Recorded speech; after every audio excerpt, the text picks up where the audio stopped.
Hello বন্ধুরা, তো কেমন আছো সবাই? আমি আবার চলে এসেছি তোমাদের কাছে আমার নতুন ভিডিও নিয়ে।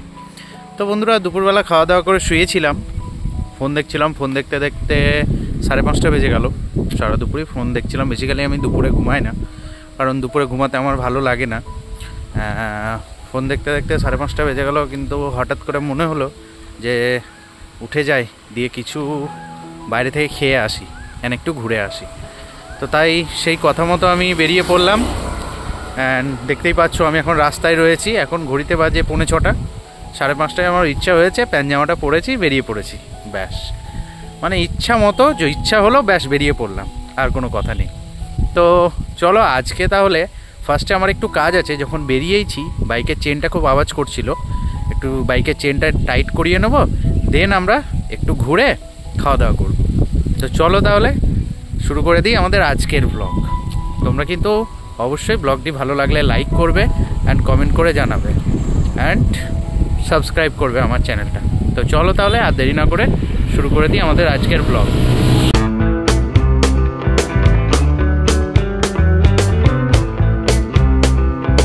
তো বন্ধুরা, ফার্স্টেই আমি চলে গেলাম একটা বাইক মেকানিকের কাছে, অ্যান্ড সেখানে গিয়ে আমার বাইকটার চেনটা যেটা আওয়াজ করছিল সেটা একটু টাইট করিয়ে নিলাম। তোমরা দেখতেই পাচ্ছ বাইকটা কতটা নোংরা হয়ে আছে।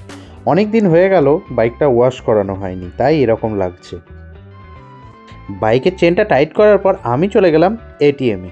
আশা করি তোমরা সবাই জানো আমরা সবাই এটিএম কী জন্য যাই, আমিও ঠিক সেই জন্যই এসেছি। তো বন্ধুরা, আমার টাকা তোলা কমপ্লিট। এবার আমি যাব একটা দারুণ জায়গাটা কোন জায়গা জানতে হলে দেখতে থাকো। বন্ধুরা, আমি এখন রয়েছি দুবরাজপুর আসানসোল যে হাইওয়েটা রয়েছে তার ওপরে। এখানে দুবরাজপুর থেকে পাঁচড়া যাওয়ার মাঝে একটা ছোট্ট মতো মন্দির পড়ে। আমি এখন সেই মন্দিরটাতেই যাচ্ছি। বেসিক্যালি এই মন্দিরটাতে আমি প্রায় মাঝে মধ্যে ফাঁকা টাইমে আসি, তখন মায়ের কাছে প্রণাম করে যাই বা সন্ধ্যা আরতিটা দেখে যাই। খুবই ভালো লাগে। বেশ ছোট্ট মতো একটা মন্দির, মেন হাই রোডের ওপরে মন্দিরটা। যারা এই মন্দিরটা দিয়ে পেরোয় তারা ওখানে গাড়ি স্লো করে। তো চলো তাহলে আজকে সেই জায়গাটা তোমাদের ছোট্ট মতো করে ঘুরে দেখাবো। তো চলো তাহলে চলে যাই সেখানে।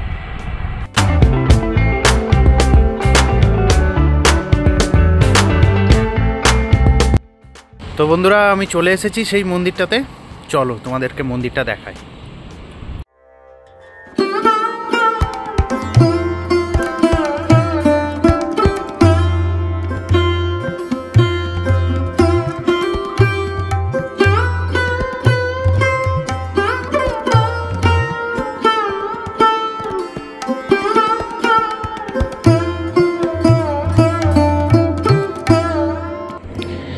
এটা হচ্ছে বন্ধুরা মায়ের আসল মন্দির অ্যান্ড আসল মূর্তি।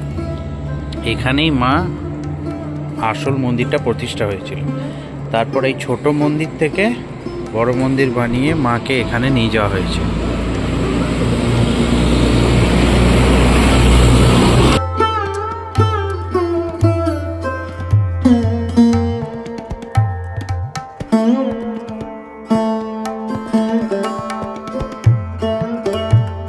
খুব ভালো সময় বন্ধুরা, আমি আজকে মায়ের মন্দিরে চলে এসেছি, কারণ আর একটু পরেই আরতি শুরু হবে আর আমি আরতিটা দেখতে পারবো। সত্যি বিশাল খুশি লাগছে নিজেকে।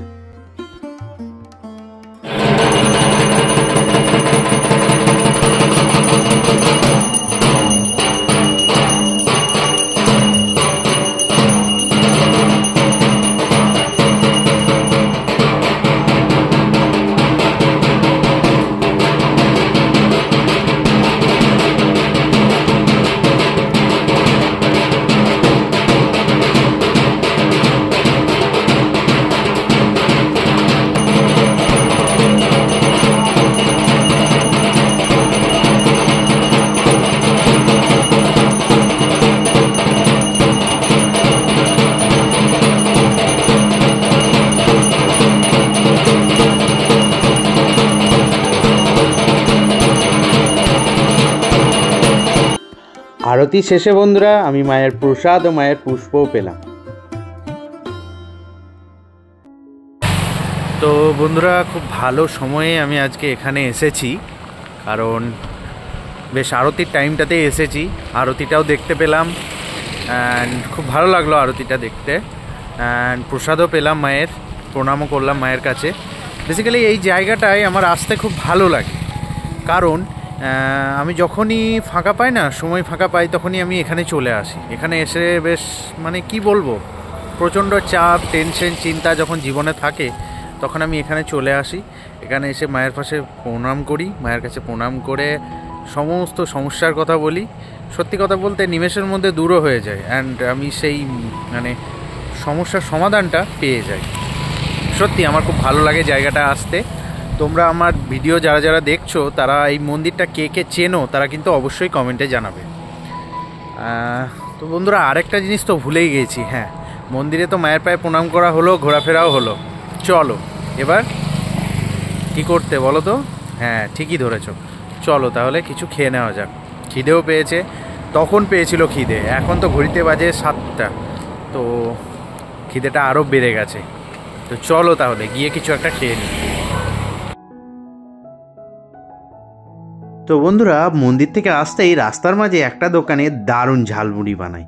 সেখানে আমি আগেও খেয়েছি, তাই দোকানটা দেখে আমিও দাঁড়িয়ে পড়লাম অ্যান্ড সেখান থেকে নিয়ে নিলাম একটা ঝালমুড়ি, যেটা দারুণভাবে বানানো হয়। প্রচুর চানাচুর, বাদাম, তারপর ভুজিয়া, কাঁচা লঙ্কা, পেঁয়াজ, মানে জাস্ট আচার টাচার দিয়ে, মানে এই ঝালমুড়িটা না ট্রেনের থেকেও আরও ফেভারিট আমার। ট্রেনের ঝালমুড়ি তো ভালোই লাগে, তার থেকে এই ঝালমুড়িটা আরও ফেভারিট, মানে বেস্ট বানায় এই ঝালমুড়িটা। তোমাদের আমার মতো আর কার কার ঝালমুড়ি খেতে ভালো লাগে তারা কিন্তু অবশ্যই কমেন্টে জানিও। বন্ধুরা, আমি এখন ঝালমুড়িটা খাচ্ছি। সত্যি এই ঝালমুড়িটা আমি আগেও খেয়েছি, দারুণ করে ঝালমুড়িটা খেতে। সত্যি কথা বলতে ট্রেনে যে ঝালমুড়িটা বানায় তার থেকেও ভালো করে ঝালমুড়িটা খেতে, কারণ আমি যতবারই এই মন্দিরটাতে আসি ততবারই এখানে ঝালমুড়িটা খাই। দারুণ বানায়, বেশি করে চানাচুর, ভুজিয়া, পেঁয়াজ, লঙ্কা, আরও অনেক কিছু দিয়ে দারুণ বানায় ঝালমুড়িটা, আমার খুব ফেভারিট। তো চলো বন্ধুরা, আজকে এই ঝালমুড়ি খেতে খেতেই আমি আমার ভিডিও শেষ করব। তো বন্ধুরা, আজকের আমার এই সন্ধেবেলার ব্লগটা যদি তোমাদের ভালো লাগে অবশ্যই ভিডিওটি লাইক করবে অ্যান্ড কমেন্ট করে জানাবে তোমাদের কেমন লাগলো আমার ভিডিওটা। আর তুমি যদি আমার চ্যানেলে নতুন হও, চ্যানেলটিকে সাবস্ক্রাইব করে পাশে থাকা বেল নোটিফিকেশানটি অন করে দেবে, যাতে আমার নেক্সট ভিডিওগুলো মিস না যায়। অ্যান্ড প্রচুর প্রচুর শেয়ার করবে। অ্যান্ড তোমরা কমেন্ট করে কিন্তু জানাবে কে কে তোমরা আগে এই মন্দিরটাতে এসেছো অ্যান্ড তোমাদের কেমন লাগে। আর তোমরা কারা কারা এই কাছাকাছি থাকো তারাও কিন্তু অবশ্যই কমেন্ট করে জানাবে। তো চলো বন্ধুরা, আজকের মতো টাটা বাই বাই আমরা এখানেই জানাবো। দেখা হবে তোমাদের সাথে আবার আমার নেক্সট ভিডিওতে। ততক্ষণ ভালো থাকো, সুস্থ থাকো অ্যান্ড দেখতে থাকো আমার চ্যানেল বেঙ্গল ইজ বোনফায়ার। সবাইকে লাভ ইউ অল, টাটা, সবাইকে গুড নাইট, শুভরাত্রি।